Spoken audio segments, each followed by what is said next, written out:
नमस्कार दोस्तों, आप देख रहे हैं रिपोर्टर आनंद। शाम का वक्त है, आइए नजर डालते हैं प्रतापगढ़ जिले की दिन भर की बड़ी खबरों पर। लेकिन उसके पहले अगर आपने हमारे चैनल को सब्सक्राइब न किया हो तो चैनल को सब्सक्राइब करें, लाइक करें, उसके बाद शेयर करना न भूलें। तो आइए नजर डालते हैं प्रतापगढ़ जिले की दिन भर की बड़ी खबरों पर। दिन भर की बड़ी खबरों की शुरुआत करते हैं बिहार विकास क्षेत्र से, जहां कोटे के चयन में जमकर हंगामा हुआ। हंगामा इतना कि कुछ अराजक तत्व चयन करने आए अधिकारियों के हाथ से सरकारी कागजात छीनकर फरार हो गए, जिसके बाद कोटे की चयन प्रक्रिया रोक दी गई। मामला रामदास पट्टी गांव का है, जहां कोटे की चयन प्रक्रिया एक लंबे अरसे से अटकी पड़ी थी। कुछ दिनों पूर्व कोटे का चयन हुआ, लेकिन ग्रामीणों ने धांधली का आरोप लगाकर इसका विरोध किया और एसडीएम कुंडा से दोबारा कोटे के चयन की मांग की। एसडीएम कुंडा के आदेश पर आज कोटे की चयन प्रक्रिया पूरी करने के लिए बतौर नोडल अधिकारी नायब तहसीलदार कुंडा ब्रज मोहन शुक्ला पहुंचे। जैसे ही कोटे की चयन प्रक्रिया शुरू हुई, वैसे ही भारी हंगामा शुरू हो गया। समूह ने एक दूसरे का विरोध करना शुरू कर दिया। धीरे धीरे विवाद इतना बढ़ा कि लोग एक दूसरे से झड़प शुरू कर दिए।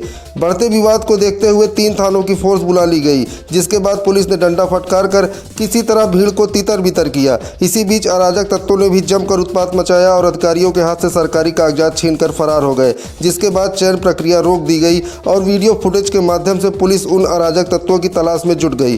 ग्रामीणों का कहना है कि समूह के माध्यम से ही कोटे का चुनाव कराना था, तो मुनादी कराकर खुली बैठक क्यों कराई गई। उधर पुलिस अराजक तत्वों की तलाश में जुटी थी। देर शाम पुलिस ने गांव के ही एक खेत से सरकारी कागजात बरामद कर लिया। अगली खबर कंधाई इलाके से है, जहां गौ माता की मृत्यु के बाद गौ सेवक ने गाजे बाजे के साथ अंतिम संस्कार किया। कंधाई कोतवाली क्षेत्र के अंतपुर गांव के कोटेदार दयाशंकर तिवारी ने एक गाय लगभग 25 साल पहले पाली थी। 25 साल बाद आज इस गाय की मौत हो गई। गाय की मौत के बाद कोटेदार दयाशंकर तिवारी ने गाजे बाजे के साथ शव यात्रा निकाली और अपने खेत में ही गौ माता का अंतिम संस्कार किया। इस दौरान ग्राम प्रधान रमेश सिंह समेत सैकड़ों ग्रामीण मौजूद रहे।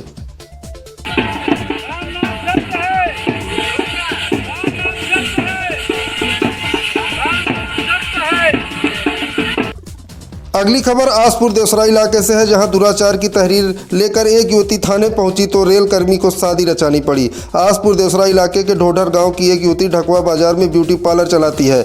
मकान के ऊपरी तल पर रायबरेली जनपद के लालगंज बैसवारा थाना क्षेत्र का रहने वाला रेल कर्मी संदीप सरोज का युवती से प्रेम संबंध स्थापित हो गया। रेल कर्मी संदीप शादी का झांसा देकर बीते 3 सालों से युवती से संबंध बना रखा था।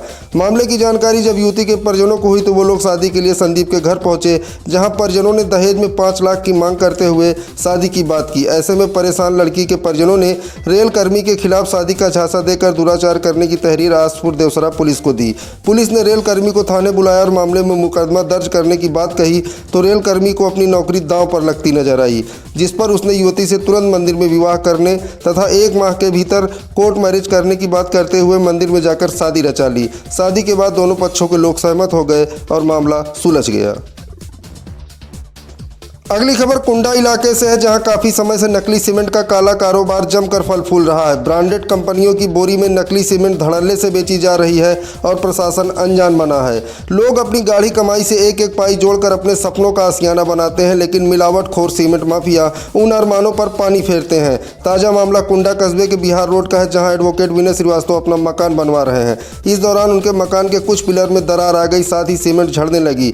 मकान का निर्माण कर रहे राजमिस्त्री केदारनाथ ने बताया कि सीमेंट नकली है और इसमें राख मिलाई गई है, जिसके बाद एडवोकेट विनय श्रीवास्तव ने इसकी शिकायत कंपनी के अधिकारियों से की, लेकिन कोई सुनवाई नहीं हुई। एक और प्रशासन जहां नकली सीमेंट के काले कारोबार को रोकने में नाकाम है, तो वहीं लोग इसमें अपनी जान भी गंवा रहे हैं। अभी 2 दिन पूर्व कुंडा कोतवाली क्षेत्र के शेरगढ़ में एक मजदूर की मौत छत से गिरकर हो गई। सूत्रों की माने तो वहां भी नकली सीमेंट का इस्तेमाल किया जा रहा था। अब देखना है कि नकली सीमेंट के इस गोरख धंधे को प्रशासन रोक पाता है या फिर ये काला कारोबार इसी तरह चलता रहेगा। अगली खबर लालगंज से है, जहां पुलिस ने ट्रक चोरी करने वाले गिरोह का पर्दाफाश करते हुए 2 बदमाशों को गिरफ्तार कर चोरी की 3 ट्रकें बरामद की हैं। पुलिस के मुताबिक बीती रात वाहन चेकिंग के दौरान लालगंज कोतवाली क्षेत्र के वर्मा नगर चौराहे पर चोरों का ये गिरोह पुलिस के हत्थे चढ़ गया। पकड़े गए बदमाशों में मानधाता थाना क्षेत्र के कूल्ही गाँव का मसीद पुत्र जमुई खान और लालगंज के तेजगढ़ कमौरा गांव का मोहम्मद निसार पुत्र मोहम्मद सिराज है, जबकि एक बदमाश सलाउद्दीन अंधेरे का फायदा उठाकर भाग निकला। इन बदमाशों की निशानदेही पर चोरी की 3 ट्रकें बरामद हुई। पूछताछ में बदमाशों ने बताया कि वो हाईवे से ट्रकों की चोरी करते थे, उसमें से जीपीएस सिस्टम तोड़कर इंजन नंबर और चेसिस नंबर बदल देते थे। दोनों बदमाशों को जेल भेजते हुए पुलिस फरार अभियुक्तों की तलाश में जुटी है। आज के लिए बस इतना ही दोस्तों, कल फिर मिलेंगे प्रतापगढ़ जिले की दिन भर की बड़ी खबरों के साथ। तब तक के लिए दीजिए मुझे इजाज़त। नमस्कार।